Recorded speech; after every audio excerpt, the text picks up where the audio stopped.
আসসালামু আলাইকুম প্রিয় শিক্ষার্থীরা। বাংলা দ্বিতীয় পত্রে জটিল একটা সমস্যা, রাইটিং পার্টের জটিল একটা সমস্যার নাম হচ্ছে প্রতিবেদন। এই প্রতিবেদন নিয়ে আমরা প্রচুর পরিমাণে প্রবলেমে থাকি।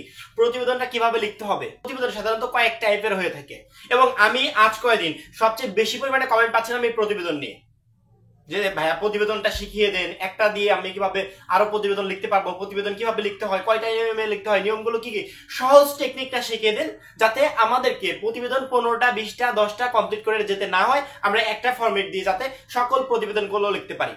সেরকমই একটা ফরম্যাট আজকে তোমাদেরকে শিখিয়ে দেবো। এবং প্রতিবেদনটা এমন ভাবে লেখা হয়েছে, দেখো এই প্রতিবেদনটা সুন্দরভাবে গুছিয়ে আমি যেভাবে বলছি সেভাবে যদি লিখতে পারো, যে কোনো প্রতিবেদন লেখো, তোমাকে 1 নাম্বারও কেউ কম দিতে পারবে না, পুরো নাম্বার তুমি পাবে।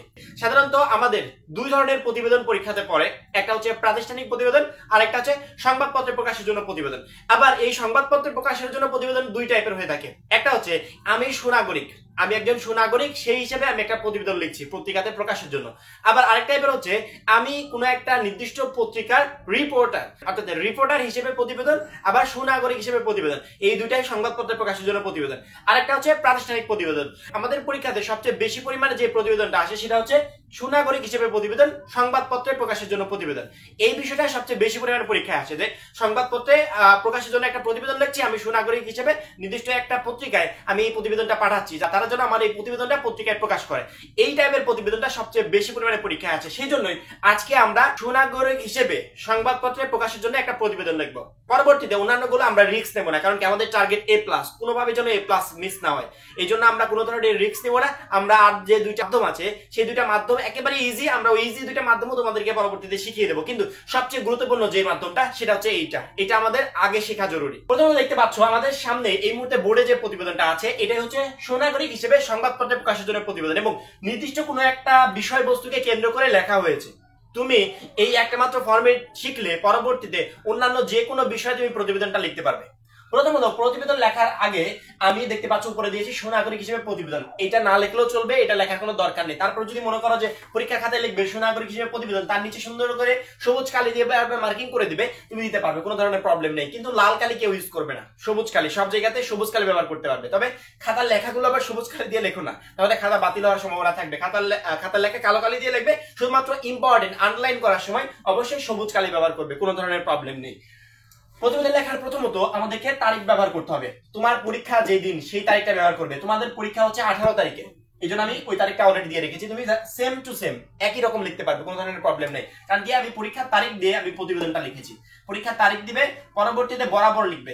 এখন দেখো আমি সুনাগরিক হিসেবে সংবাদপত্রে প্রকাশের জন্য প্রতিবেদন লিখছি, অর্থাৎ আমি যে প্রতিবেদনটা লিখছি সংবাদপত্রে যেন প্রকাশ হয় প্রতিবেদনটা, তাহলে আমাকে প্রতিবেদনটা কোথায় পাঠাতে হবে? পত্রিকা অফিসে পাঠাতে হবে। তাদেরকে রিকোয়েস্ট করতে হবে যে আমার প্রতিবেদনটা আপনারা পত্রিকায় প্রকাশ করেন। এখন পত্রিকা অফিসে কোন একজন তো দায়িত্বরত অবস্থা আছে নাকি, যার কাছে আমার প্রতিবেদনটা, নির্দিষ্ট একজনের কাছে আমার প্রতিবেদনটা পৌঁছাবে। তিনি কে? সম্পাদক, পত্রিকার সম্পাদক, তার কাছে আমার প্রতিবেদনটা পৌঁছাবে এবং তিনি পরবর্তীতে সিদ্ধান্ত নেবেন যে আমার প্রতিবেদনটা পত্রিকায় প্রকাশ হবে কিনা। তবে আমি সম্পাদক বরাবর প্রতিবেদনটা পাঠিয়ে দেব। এই জন্য আমি প্রথমত বরাবর লিখেছি, পরবর্তী লিখেছি সম্পাদক। এখন তুমি তোমার প্রশ্নে একটু খেয়াল করে দেখবে যে প্রশ্নে কোনো পত্রিকার নাম দেওয়া আছে কিনা, প্রথম আলো, ডেইলি স্টার, যুগান্তর, যে কোনো কিছু পত্রিকার নাম দেওয়া আছে কিনা। যদি নাম থাকে সেক্ষেত্রে লিখবে বরাবর সম্পাদক, পত্রিকার নামটা লিখবে। আমি প্রথম আলো দিয়ে লিখছি, তোমাদের পত্রিকায় যে নামটা আছে সেই নামটা তোমরা এখানে দিবে। অবশ্যই যদি সংবাদপত্রে প্রকাশের জন্য প্রতিবেদন পড়ে তাহলে মাস্ট বি যে কোনো একটা নাম দেওয়া থাকবে, ওই নামটা এখানে বসিয়ে দিবে, প্রথম আলোর জায়গায় ওই নামটা বসিয়ে দিবে দেখে দেখে। পরবর্তীতে যেই পত্রিকার নাম দিচ্ছ সেই পত্রিকার ঠিকানাটা কোথায়, পত্রিকা অফিসটা কোথায়, যদি প্রশ্নে উল্লেখ করা থাকে তাহলে ওই ঠিকানাটা এখানে সুন্দরভাবে বসিয়ে দিবে। যদি না উল্লেখ করা থাকে নিজের মধ্যে একটা ঠিকানা বসিয়ে দিবে। প্রথম আলোর ঠিকানাটা হচ্ছে কারওয়ান বাজার, ঢাকা। আমি সুন্দরভাবে দেখো প্রথম আলোর ঠিকানাটা নিচে লিখে রেখেছি। পরবর্তীতে হচ্ছে বিষয়বস্তু। এখন তো আমাকে বিষয়বস্তু লিখতে হবে, কোন বিষয়ে প্রতিবেদনটা লিখতে বলা হয়েছে। মনে করো আমাদের প্রশ্নে আছে দ্রব্যমূল্যের ঊর্ধ্বগতি বিষয়ক একটা প্রতিবেদন। আমি একজন সুনাগরিক, দ্রব্যমূল্যের ঊর্ধ্বগতি প্রচন্ড আকারে বাড়ার কারণে আমি অতিষ্ঠ হয়ে গেছি। এখন আমি পত্রিকায় প্রকাশের জন্য একটা প্রতিবেদন তাদের কাছে লিখছি। বিষয়বস্তুটা হচ্ছে দ্রব্যমূল্যের ঊর্ধ্বগতি বিষয়ক প্রতিবেদন। এখন ওইটাকে আমি বিষয়বস্তু হিসেবে এখানে উল্লেখ করবো। বিষয় এখানে লেখার পর লিখেছি আমি দ্রব্যমূল্যের ঊর্ধ্বগতি বিষয়ক প্রতিবেদন প্রসঙ্গে। আমাদের প্রতিবেদনটা হচ্ছে কি বিষয়ক? দ্রব্যমূল্যের ঊর্ধ্বগতি বিষয়ক প্রতিবেদন প্রসঙ্গে। তোমাদের প্রশ্নে যে বিষয়টা উল্লেখ করা থাকবে তোমরা সেই বিষয়টা এখানে লিখে লিখবে যে এই বিষয়ক প্রতিবেদন প্রসঙ্গে।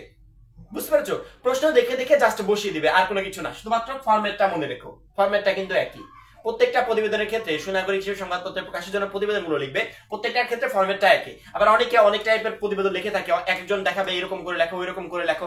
তবে আমার মনে হয় যে এরকম করে লিখলে তোমাদের এক নাম্বারও কেউ কাটতে পারবে না। একটা গুছালো পরিবেশে প্রতিবেদনটা আমি লিখে দিয়েছি।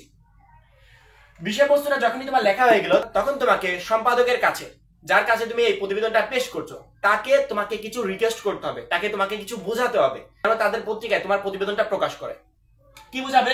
জনাব, আপনার বহুল প্রচলিত প্রথম আলো যখন এই পত্রিকার নামটা দিবে তখনই এটাকে আটকিয়ে দিবে। পত্রিকায় নিম্নোক্ত প্রতিবেদন প্রকাশ করে সংশ্লিষ্ট কর্তৃপক্ষ নজরে আনতে সহায়তা করবেন। ছোট্ট কয়েকটা লাইন একটু দেখো। আপনার বহুল প্রচলিত প্রথম আলো পত্রিকায় নিম্নোক্ত প্রতিবেদনটি প্রকাশ করে সংশ্লিষ্ট কর্তৃপক্ষ নজরে আনতে সহায়তা করবেন। এখানে যদি প্রথম আলো না থেকে যদি থাকে ডেইলি স্টার, তাহলে লিখবে আপনার বহুল প্রচলিত ডেইলি স্টার পত্রিকায় নিম্নোক্ত প্রতিবেদনটি প্রকাশ করে সংশ্লিষ্ট কর্তৃপক্ষ নজরে আনতে সহায়তা করবেন। বুঝেছো? যদি থাকে প্রতিদিনের সংবাদ, সেক্ষেত্রে লিখবে আপনার বহুল প্রচলিত প্রতিদিনের সংবাদ পত্রিকায় নিম্নোক্ত প্রতিবেদনটি প্রকাশ করে সংশ্লিষ্ট কর্তৃপক্ষ নজরে আনতে সহায়তা করবেন।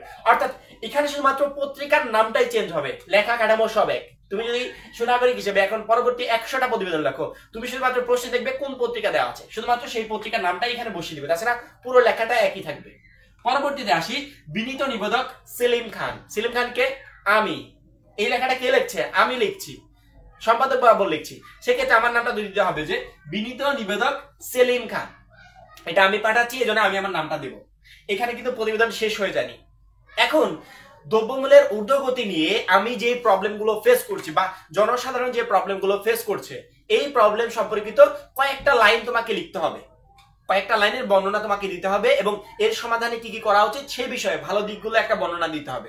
এই বর্ণনা দেওয়ার পর তুমি একটা খাম দিয়ে দিবে, তোমার প্রতিবেদন শেষ। সংবাদপত্রে প্রকাশের জন্য প্রতিবেদনটা সবচেয়ে জটিল বিষয় আমাদের প্রতিবেদনের ক্ষেত্রে, অন্যান্যগুলো একবারে সহজ, সংবাদপত্রটা একটু জটিল, এই জন্য আমি এটা শিখিয়ে দিচ্ছি। তবে আমার মনে হয় আমার এই ফরম্যাটটা দেখার পর বা আমি যেভাবে বুঝাচ্ছি, বুঝানোর পর আমার মনে হয় না যে কারো কাছে আর প্রতিবেদন কঠিন মনে হবে, একেবারে ইজি মনে হবে। এই পর্যন্ত আমরা বুঝতে পেরেছি, ঠিক আছে? পরবর্তীতে গিয়ে যখন আমি বিনীত নিবেদক সেলিম খান দিয়ে দিলাম, আমি আমার নাম দিয়ে দিলাম, আমার কাজ শেষ। এখন আমাদের বিষয়বস্তুটা কি? দ্রব্যমূল্যের ঊর্ধ্বগতি। এখন আমি সুন্দরভাবে এখানে দ্রব্যমূল্যের ঊর্ধ্বগতি আমি এখানে এরকম করে লিখেছি, তোমরা একটু বড় বড় করে লিখবে। সাধারণত লেখাগুলো যে সাইজে লিখেছো তার থেকে এটা একটু বড় হবে। এইটা একটু বড় হওয়ার পর নিচে নীল কালি দিয়ে সবুজ কালি দিয়ে সুন্দরভাবে আন্ডারলাইন করে দিবে। আন্ডারলাইন করার পরবর্তীতে লিখবে এখন ঊর্ধ্বগতি বিষয়, দ্রব্যমূল্যের ঊর্ধ্বগতি বিষয়ক আমি কয়েকটা লাইন লিখবো। আমাদের দেশে অধিকাংশ মানুষ নিম্ন আয়ের, সামান্য আয়ে তাদের সংসার চালানো খুবই কষ্টকর। যেভাবে দ্রব্যমূল্যের গতি বাড়ছে তাতে জনসাধারণ আতঙ্কিত না হয়ে পারছে না। নিম্নবিত্ত ও মধ্যবিত্তের ঘুম হারাম হতে বসেছে ক্রমাগত। এই কয়েকটা লাইন আমি লেখার পর এখানে ডট ডট দিয়েছি। তোমরা এর পরবর্তীতে আমার এই ছোট্ট বোর্ডে এত কিছু আঁটবে না, তোমরা এর পরবর্তীতে কিছু বর্ণনা দিবে। বর্ণনা নিয়ে তোমাকে ভাবতে হবে না, মুখস্থ করতে হবে না। বর্ণনা কি দিবে আমি বলে দিচ্ছি। বর্ণনাটা হচ্ছে তুমি তোমার ঊর্ধ্বগতি, সাপোজ ধরো তুমি একজন নিম্নবিত্ত বা মধ্যবিত্ত পরিবারের একজন সন্তান, তোমার ফ্যামিলি, তোমার বাবা অল্প সামান্য কিছু আয় করে, সে আয় করে কিভাবে স্ট্রাগল করে তোমাদের ফ্যামিলির খরচ বহন করছে, কিভাবে সে বাজার করছে, বা দ্রব্যমূল্যের ঊর্ধ্বগতি বাড়ার কারণে তোমাদের ফ্যামিলিতে কি কি প্রবলেম হচ্ছে, এই প্রবলেমগুলো এখানে তুলে ধরবে। জাস্ট হয়ে গেল। যদি পারো যে এই প্রবলেমগুলো থেকে বেরিয়ে আসতে কি কি করতে হবে এই বিষয়ে কিছু দুই একটা সেন্টেন্স লিখে দেবে, আর কিছু না। তোমার ফ্যামিলিতে কি কি প্রবলেম হচ্ছে, তুমি বর্তমান সময়ে দাঁড়িয়ে আছো, এখন কিন্তু দ্রব্যমূল্যের ঊর্ধ্বগতি, তুমি একটু আশেপাশে তাকিয়ে দেখো কি অবস্থা। এই আশেপাশে যা তাকিয়ে যা কিছু দেখছো ওই বিষয়গুলো এখানে 4 থেকে 5টা লাইন তুমি বসিয়ে দাও, আর কোনো কাজ নেই। প্রতিবেদন আমাদেরকে মুখস্থ করে যেতে হয় না, আশেপাশের পরিবেশ দেখেই প্রতিবেদন বানিয়ে বানিয়ে লেখা যায় যে আশেপাশে কি হচ্ছে এই বিষয় জাস্ট কয়েকটা বর্ণনা তুমি এখানে দিয়ে দিবে, হয়ে গেল। এখন যখন এখানে 4 থেকে 5 লাইন তুমি বর্ণনা দিয়ে দিয়েছো, পরবর্তীতে তোমার আবার প্রতিবেদকের একটা স্বাক্ষর দিতে হবে। তুমি নিজে নিজে এখানে লিখবে প্রতিবেদকের স্বাক্ষর, উপরে একটা টান দিবে, পরবর্তীতে লিখবে সেলিম খান। এই পুরো লেখাটা তুমি লিখেছো, সেই প্রতিবেদকের স্বাক্ষরের এখানে তুমি তোমার স্বাক্ষরটা করে দিবে। পরবর্তীতে তোমাকে একটা ছোট্ট খাম আঁকাতে হবে। এখন কথা হচ্ছে তুমি যদি এখানে যদি দ্রব্যমূল্যের ঊর্ধ্বগতি বিষয়ক প্রতিবেদন না থেকে অন্য কিছু থাকতো, কোনো প্রবলেম নাই। তুমি ওই যেই টপিকটা থাকবে, যে বিষয়ে লিখতে বলা হবে, সুনাগরিক হিসেবে প্রতিবেদন যে বিষয়ে লিখতে বলা হবে সেই বিষয়টা এখানে লিখে দিবে। এখানে লিখবে যে বিষয়ক প্রতিবেদন প্রসঙ্গে, হয়ে গেল। পত্রিকার নাম অন্যটা থাকলে অন্যটা দিবে, এখানে সাবজেক্ট অন্যটা থাকলে সেটা দিবে। পরবর্তীতে এখানেও কিছু পরিবর্তন করতে হবে না, শুধুমাত্র পত্রিকার নাম যদি অন্যটা থাকে সেটা পরিবর্তন করবে। নিচে এখানে লিখবে দ্রব্যমূল্যের ঊর্ধ্বগতি, নিচে এখানে লেখা আছে দ্রব্যমূল্যের ঊর্ধ্বগতি। এখানে তুমি কি দিবে? এখানে তোমার পত্রিকায়, এখানে তোমার প্রশ্নে যে বিষয়ের প্রতিবেদন লিখতে বলা হয়েছে সেই বিষয়টা এখানে দিবে। পরবর্তীতে ওই বিষয়ে এখানে 8 থেকে 10 লাইন বর্ণনা দিয়ে দিবে। আশেপাশের পরিবেশটা তাকাবে, খেয়াল করবে, এই বিষয়গুলো নিয়ে সমসাময়িক যে প্রবলেমগুলো হচ্ছে বা তোমার ফ্যামিলিগতভাবে যে প্রবলেমগুলো হচ্ছে এই বিষয়ে 8 থেকে 10 লাইন বানিয়ে নিজের মতো করে দিয়ে দিবে, আর কিছু না। প্রতিবেদন মুখস্থ করার মতো কিছু নাই, শুধুমাত্র বুঝতে হবে যে কিভাবে লিখতে হবে।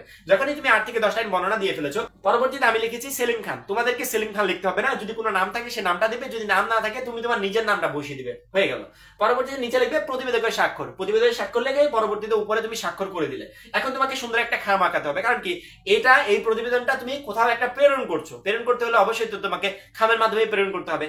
পত্রিকা অফিসে পাঠাচ্ছ সম্পাদক বরাবর, তাহলে কি করতে হবে, খাম আঁকাতে হবে, খামের মাধ্যমে তোমাকে প্রেরণ করতে হবে। খামের উপরে তুমি সুন্দরভাবে যেটা লিখবে সেটা হচ্ছে এক সাইডে আমরা সাধারণত ডাক টিকিট সম্পর্কে পরিচিত যে আমাদের খামটা কিভাবে লিখতে হয়।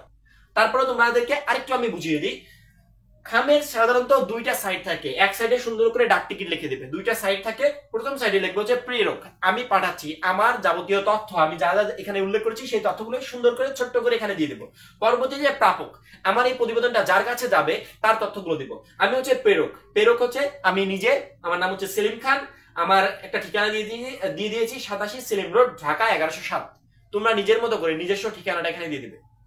পরবর্তীতে প্রাপক যে পাবে তিনি হচ্ছে কে, এই যে সম্পাদক বরাবর আমি দিচ্ছি সম্পাদক। তারপরে দেখতে পাচ্ছ প্রথম আলো, কারণ কি প্রথম আলো পত্রিকায় প্রকাশের জন্য প্রতিবেদনটা লিখছি। কিসের সম্পাদক, প্রথম আলোর সম্পাদক, তার প্রথম আলোর অ্যাড্রেসটা আমি এখানে দিয়েছি। দেখো প্রথম আলোর ঠিকানাটা দিয়ে দিচ্ছি, জাস্ট হয়ে গেল, আর কোনো কিছু না।